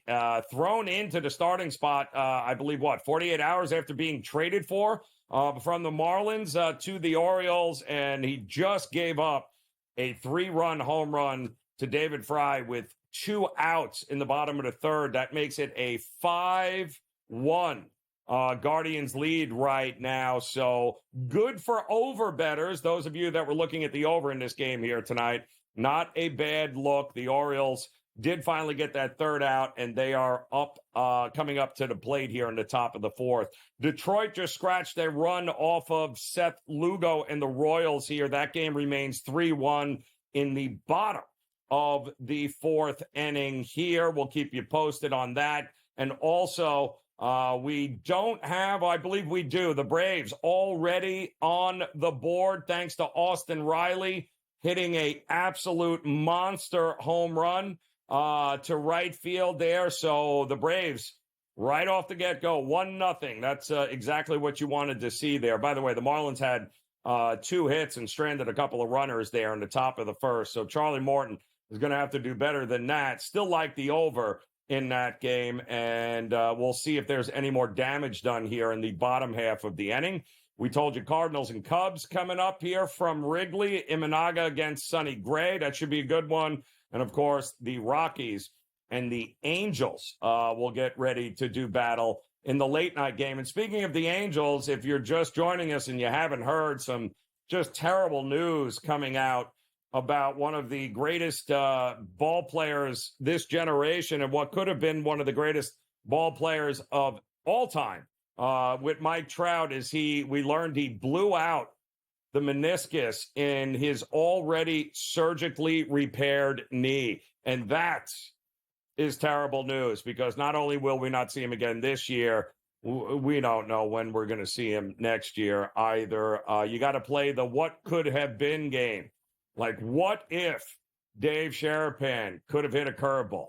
What could have been if he could have stopped a slap shot? What could have been? I'm just saying all of these things are in play. The questions, Dave, are just plentiful. But what if Mike Trout, I don't know, played 60% of the games that he was eligible to play in? We're talking about one of the greatest baseball players of all time, and yet I fear the narrative and legacy of him is going to be, oh, yeah, nice guy, just couldn't stay healthy. It's crazy. You put so many thoughts into my head, Joe. I could hit a curveball, but it was too late. I just couldn't skate fast enough to get it further, up the line. I mean, played in college. Yep. I didn't like blocking shots. It wasn't my forte, but I did it when I had to in the playoffs only. What if you could have run a little bit faster? What if you could have thrown? You probably had a good arm. You were probably just, I don't know. There's so many questions. And tons. The questions about Mike Trout are going to be real. Like, he was so good, so quickly, so fast. And it was nothing but ascension. I mean, they signed him to this long-term contract. I don't know. I wish he would have had more success and had numbers that would, like, stop those arguments, because he's not going to have the career numbers, right? Like, to really go, well, he was like Mickey Mantle. I mean, Mickey Mantle was everybody in that time's best player, and Mickey did it after he got hurt and did it long enough where it was like no question. And you're right. He's doing it as an Angel. No playoff success. It's kind of a bummer. I don't know. It's terrible. It's terrible. We were trying last hour to come up with, because if you go from 2021 through this season, essentially he only played in 41% of the games he could have played in, would have been eligible for. So out of 600 some odd games, Dave, since 2021, he's only played in 200 and change of them.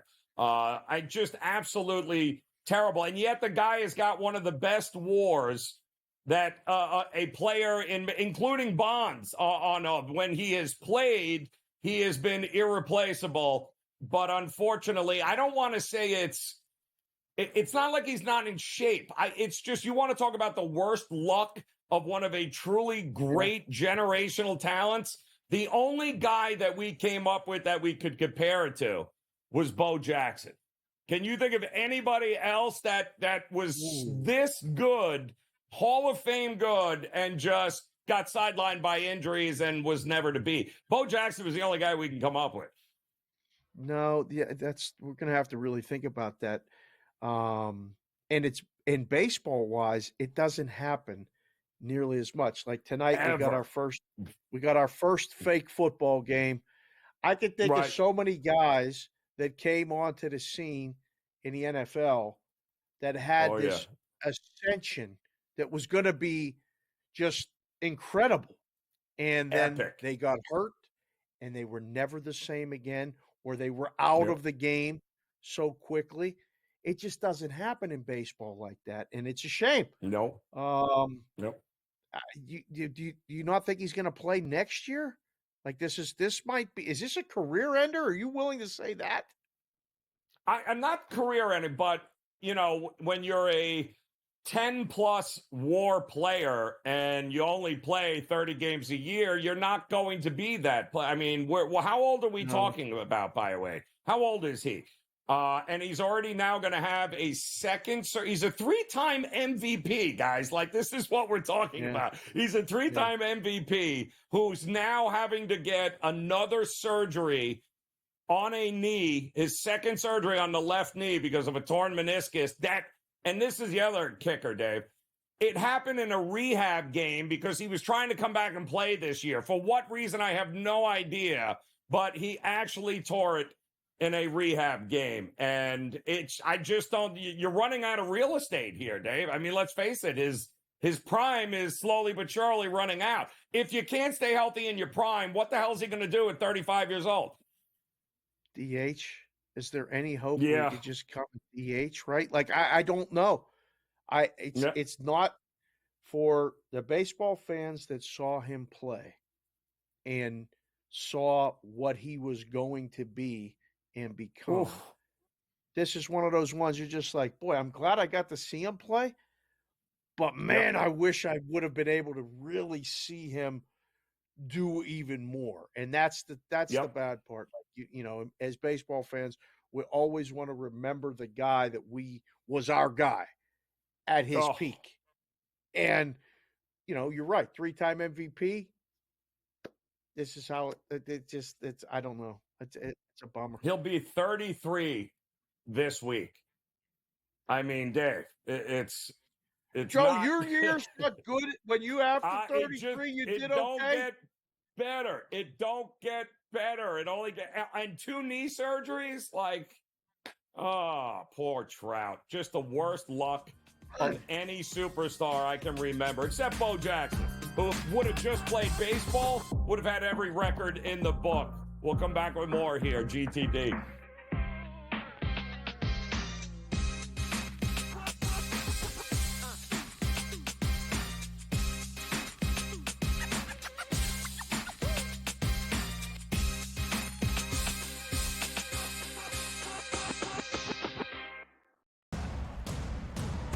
What has happened? What has transpired here at the First Bank Center here in Denver, Colorado? It wasn't just a big night of fight. It was a big night of memorable moments. Conor McGregor with us here in Denver, Colorado. One left hand from Rockhold. Right hand, right back from Mike Perry.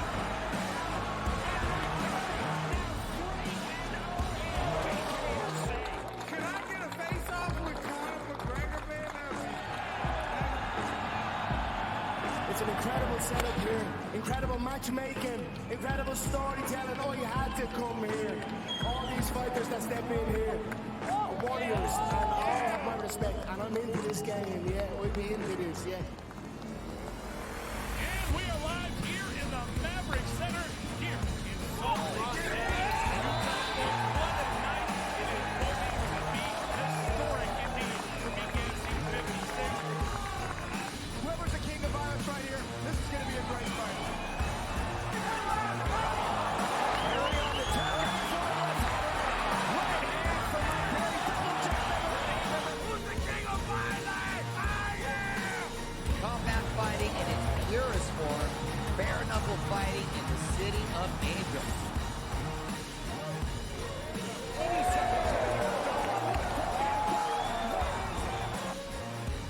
We've got the biggest announcement in the BKFC history we're about to make, so let's make that announcement.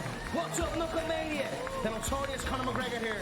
Ladies and gentlemen, the huge announcement that I have for you today. Conor McGregor, myself, and McGregor Sports and Entertainment is now an owner of Bare Knuckle Fighting Championship. Welcome to the big leagues. David Feldman, baby, we did it. He's now an owner of BKFC with us, and we're going to take this motherfucking thing all the way to the top now.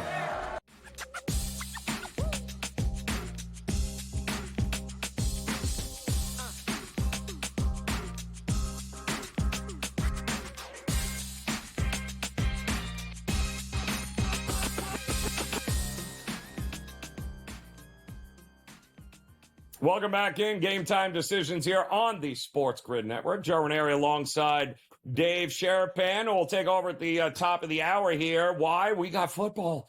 It's August 1st, and the Hall of Fame game will be kicking off on, I believe, national network there. ABC, ESPN, I believe, something along those lines. It is, you'll be able to kind of kick back and welcome football back into our living rooms, Dave, which, of course, is the official start of the preseason. Next Thursday and Friday, we'll have week 1 of the preseason here. And is it me, or it feels like this game and preseason in general, which wasn't a very heavily bet time of the year, but it just seems with the expansion and more, books available in more states, there is a lot more chatter about bets in this game coming up in the preseason week 1. I mean, I only know a handful of guys that do it well, and they love it because they truly have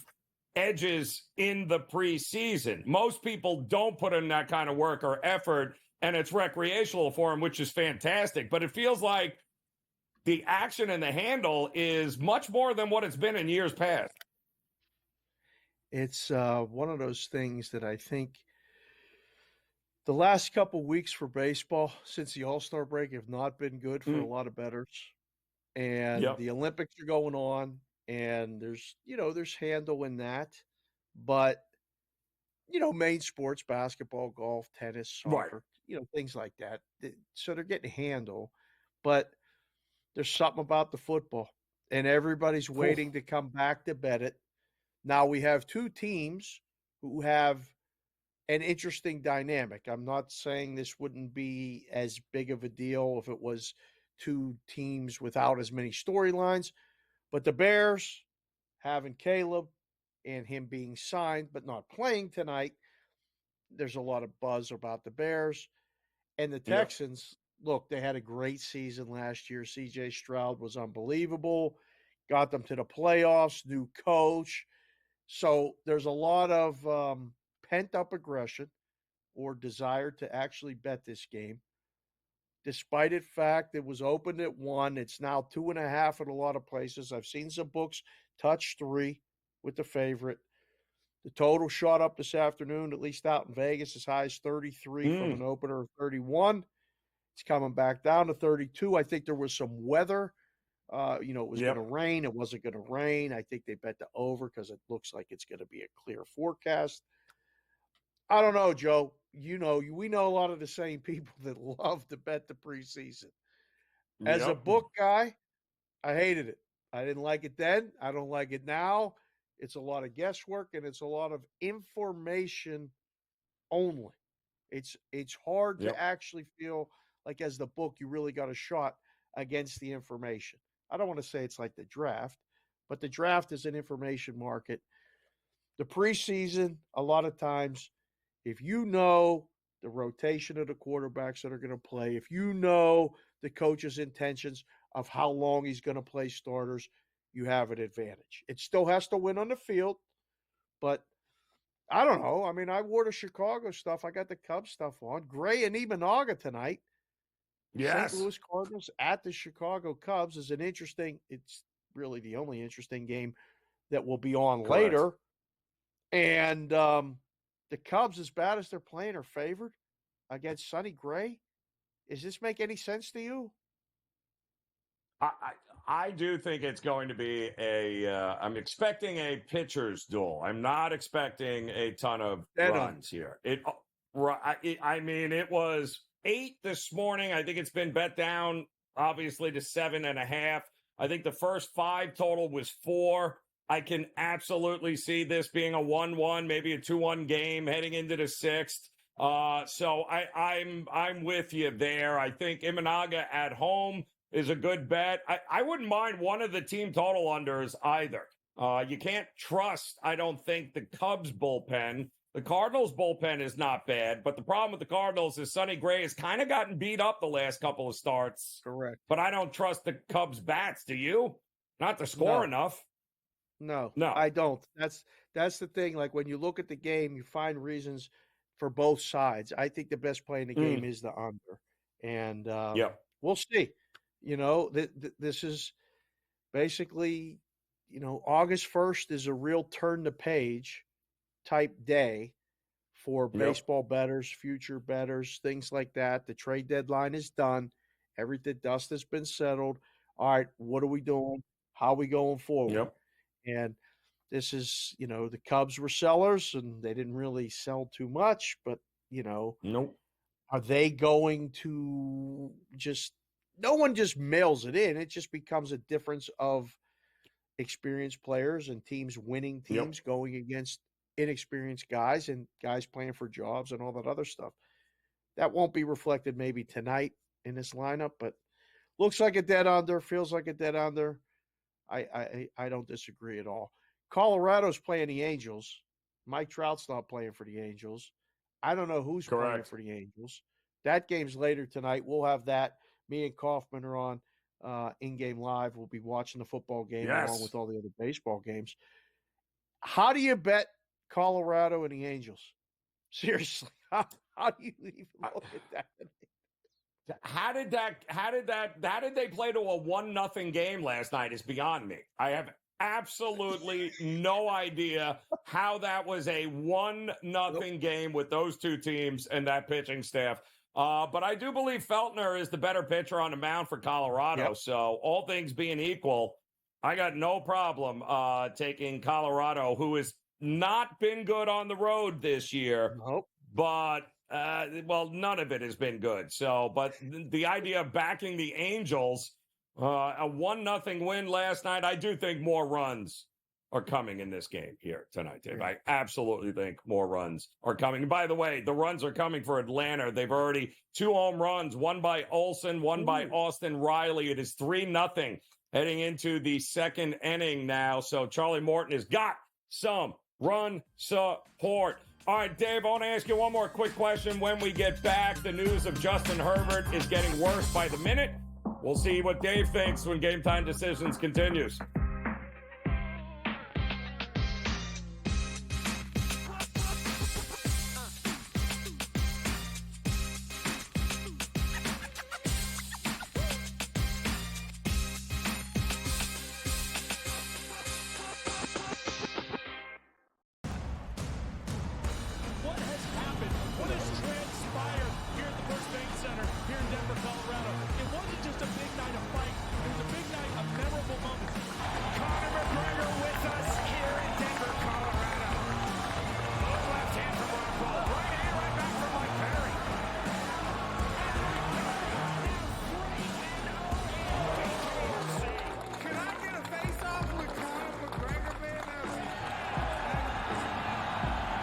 It's an incredible setup here, incredible matchmaking, incredible storytelling. Oh, you had to come here.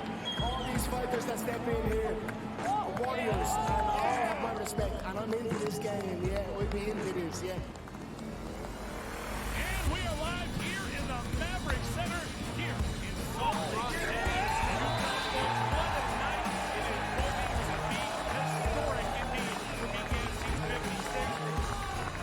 Whoever's the king of violence right here, this is going to be a great fight. Early on the turn. Right hand from my very double jab. Who's the king of violence? I am! Combat fighting in its purest form, bare knuckle fighting in the city of angels.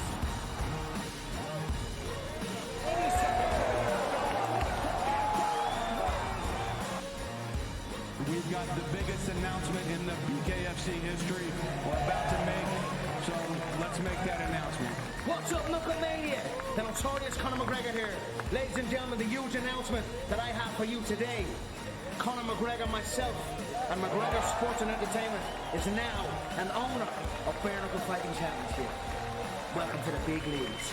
David Feldman, baby, we did it. He's now an owner of BKFC with us, and we're going to take this motherfucking thing all the way to the top now.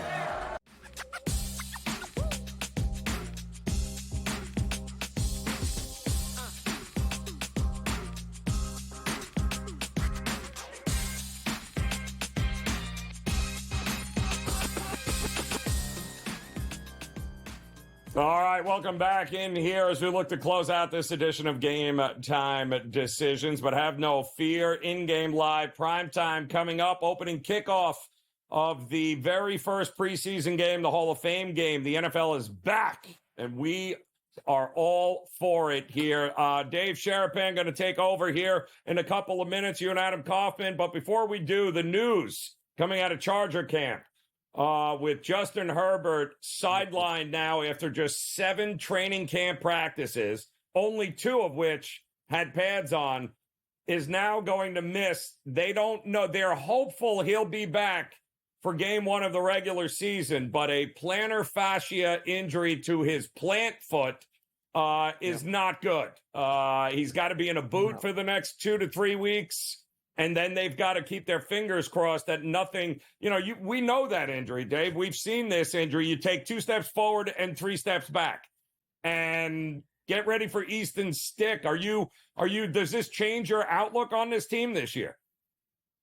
Well, I know people will bet immediately. This is one of those situations where you read a book and you go, okay, well, that news is only bad. There's nothing good that can come out of that news. And, Correct. you have to adjust Kansas City to win the division price, make it, a bigger favorite. You maybe, I don't know if you adjust the Raiders and tweak it closer to the Charger number. I still think Denver's going to be one of the worst teams in the league. So I don't know if I would move that. I agree. I think you have to adjust the season wins. If he's not going to play a couple of the games and you already know it, if you have 9, you might make it 8.5 and juice it. And it's not good. I mean, new coach, new everything. And the one stability thing you had was the quarterback and Herbert and the upside and the potential. And the Chargers just can't get out of their own way. It's just one of those situations where you're just like, any news right now usually isn't good news for these teams. No. Like, so tonight's game, you don't want anybody really playing. You definitely don't want anybody getting hurt. I can't wait to watch the game just to see the kickoffs and understand how that's going to work. And it might be the last sign of the chain gang in the NFL. Correct. We'll actually see guys holding sticks on the sideline, measuring first downs because they're going to use this Hawkeye technology. Chargers might be in a bit of trouble. I think he'll be fine. Have you ever had plantar fasciitis? I had it once, and it took forever to go away. Yep. It's the worst. You can't, the pain on your heel is just excruciating. So anytime you put weight on it, it's brutal. So, not good news for the Chargers here. Good news, though, is Dave will be coming up here in just a couple of minutes, taking over him and Adam Kaufman. We'll have you the rest of the way for in-game live prime time here for the NFL opening kickoff of the preseason. We appreciate it, Dave, as always. And just to give you a bit of a timeline on this story, if it is 2 weeks he's got to spend in a walking boot, that means that he would not even begin any sort of return to fully practicing until August 15th. The Chargers' final training camp practice is August 22nd. The season opener is September 8th at home against the Raiders. If he's got to stay in the boot a little bit longer, if there's any setback, this timeline gets real iffy real quick. And mind you, new head coach, we know that. Greg Roman is your new offensive coordinator, and there's no more Keenan Allen. He's on the Bears here tonight. No more Mike Williams, no more Austin Eckler, no more Gerald Everett. 2 of the 3 top receivers on this roster are rookie. You got Ladd McConkey, and you got the veteran DJ Chark. So how is he going to learn a new system with all these new players if he can't walk and he's in a boot? So listen, you knock on wood, you hope everything is all right for him, because the Chargers, I thought, were going to be a very fun team this year. And I think Herbert, again, is one of the more underappreciated commodities in the NFL. But it'll be Easton Stick if he can't. It'll be Easton Stick all preseason long. Max Dugan will be a backup, and rookie Casey Bauman is also on the team. But Easton Stick, listen, they signed him. He must have impressed Harbaugh and this new coaching staff, because they ended up re-signing him. He did play the final 4.5 games last season because Herbert broke his finger. It's his time to shine. We'll see how it goes from there. But don't go anywhere. We've got much more coming your way. Major League Baseball and the NFL. I can't believe I just said it. It's happening. Game Time Decisions will be back again tomorrow.